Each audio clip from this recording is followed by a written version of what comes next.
Sweden में तौहीन कुरान के वाक़े के ख़िलाफ़ अफ़गान हुकूमत ने स्वीडन के अफ़गानिस्तान में तमाम सरगर्मियाँ मुअत्तल कर दी हैं। ज़बीहुल्लाह मुजाहिद ने एलामिया जारी किया है जिसमें कहा गया है कि तौहीन कुरान और मुसलमानों के अक़ाइद की तौहीन करने पर सरकारी सतह पर माफ़ी मांगने तक स्वीडन की तमाम सरगर्मियाँ अफ़गानिस्तान में मुअत्तल रहेंगी। स्वीडन का कुरान पाक की बेहरमती को जुर्म करार देने पर गौर। इस एलामिया के मुताबिक अफ़गानिस्तान में तमाम सरकारी इदारे इन अहकामात पर अमल दरामद के पाबंद हैं।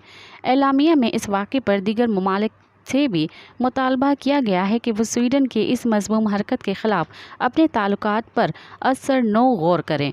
वाज़ेह रहे कि स्वीडन के दारुल हुकूमत स्टॉकहोम में मस्जिद के बाहर ईद कुर्बान के दिन कुरान पाक की बेहरमती का वाक़या पेश आया था। मज़ीद ख़बरनि ऐं तफ़सीलात लाइ विज़िट कयो असांजी वेबसाइट www.awamiNewsHD.com ऐं ॾिसंदा रहो अवामी न्यूज़ HD।